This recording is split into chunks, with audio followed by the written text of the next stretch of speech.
This is politics again from Viktor Orbán, Hungary's Prime Minister, suggesting that essentially rule of law only applies to countries that allow in migrants. Specifically, of course, he's saying that Poland and Hungary aren't terribly keen in allowing migrants in. Hence, they're being punished by Brussels when it comes to this mechanism, which might deny funds to both countries and indeed to others who it's decided by a majority of EU leaders aren't adhering to a rule of law. Now, when you look at the issues involved in this, EU leaders, some of them at least, and officials here in Brussels would point to judicial independence or the lack of it in Warsaw, for example, or indeed the lack of media plurality and the backsliding when it comes to democratic norms in Budapest as reasons for why this mechanism is necessary. And it must be said that, you know, Isabel, when we look at the past rhetoric of Viktor Orbán, essentially when he's backed into a corner, he does tend to play the migrant card. It has played pretty well for him in terms of popularity in Hungary, but at the moment he is playing that card because essentially he's feeling under pressure, having vetoed this EU budget alongside Poland, as you say, on Monday. Yeah, and absolutely, because EU leaders are going to be looking to those COVID recovery funds that are part of that budget, and they're calling for a speedy resolution to this. And as we were saying, the summit is being held on Thursday. But nonetheless, Orbán has received some support from Slovenia's Prime Minister. So how are we expecting this summit to play out tomorrow? Yeah, it's really tricky, isn't it? And essentially, I think most people seem to be turning to Angela Merkel and to Germany, not least of all because she's been around for a long time and the Germans are in charge of the EU's rotating presidency. And she's a pretty good diplomat and negotiator. As I say, she's got lots of experience in this. So many hope that at this summit tomorrow and probably in the weeks to come, that they will be able to come up with a compromise, which means that this budget can go ahead. As you say, you know, Poland and Hungary do have some supporters, most notably in Slovenia. However, it must be said they did not go as far as essentially vetoing the budget on Monday. They did support the rule of law mechanism.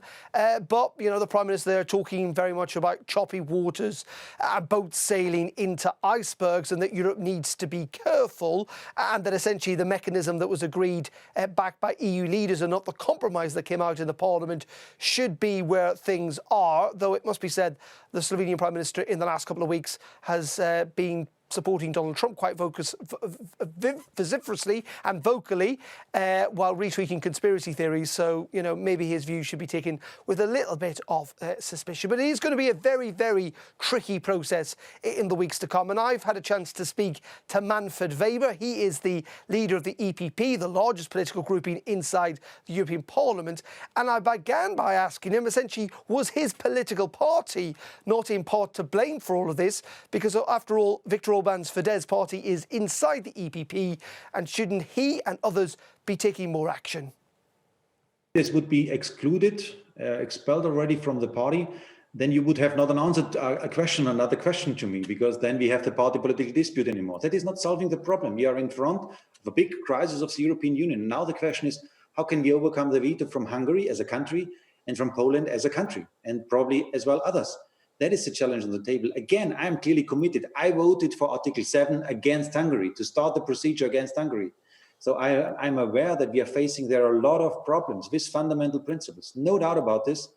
But again, the question is, how can we overcome now the veto? And I tell you that from my part of view, from our EPP point of view, there will be no agreement with Council without a binding rule of law mechanism. That is a red line for the European Parliament. And everybody in Council for Thursday must know this. That is the clear requirement from our side. So is it up to then, it seems to be up to Angela Merkel and the German presidency to try and sort this out? What is the solution? I still don't see where the compromise can be found. It is challenging, yes, you are right, because we have for the moment a very tough wording from Hungary and Poland on the table. And yes, the German presidency has the responsibility to negotiate things now. Angela Merkel is very experienced and also trusted by a lot of council members. So she has a good chance to find a compromise. And again, having in mind that an overwhelming majority of members of European Parliament and additionally overwhelming majority of council members, because 25 members on Monday supported the rule of law mechanism, only 2 on Monday opposed to this. Having this in mind, that there is already such a great success and support for such a model on the table, we will not give up on this. That must be clear for the council negotiations. You cannot ask to renegotiate the agreement on substance. What would it mean if this budget or the recovery fund doesn't get passed, if it is blocked, or even if it's delayed? Europe needs now this push, this recovery perspective for our economy. Around 8% will be the deficit for our GDP this year. China is having no deficits this year. So that's why it's also a geopolitical question whether we are the big loser of the economic damage after Corona, or whether we will still be a globally leading continent. So a lot is at stake, and I think the council members are aware about this. There still doesn't seem to be a coordinated approach, a coordinated EU approach. Different countries still seem to be doing their own thing, closing borders, different testing and quarantine regimes. The EU still seems not to have got a grip of an EU coordination on travel. Well, you're right, we can do better. And that's why I welcome very much the proposals from the European Commission to really establish a health union in the European Union. But when you compare the March lockdown with today's situation in Europe, then we have, especially for our single market, open borders. So we have not closed borders like in March this year. We have also guaranteed that we assist each other. So in Bergamo, in March this year, there was no help from Austria or from Germany. Today, we have patients from Belgium who are treated positively in Germany, or from Czech Republic who are welcomed in Austria. So there is a better coordination, and you mentioned it. Although the vaccine is a success story, that together we go to the markets and buy the vaccine doses for our citizens, that equally every European have the same access to this new vaccine, to the hope, to the light at the end of the tunnel, that we can really fight against Corona. So there are things which are getting better now, but you are right, we have to improve still things. So yeah, this meeting tomorrow won't just be focusing on the budget. It'll be focusing, as we're talking about, travel coordination there, vaccines as well, given the fact the EU has purchased essentially hundreds of millions of doses of vaccinations, and how they may well be distributed across the Union in the months to come. But primarily it will be on this budget row.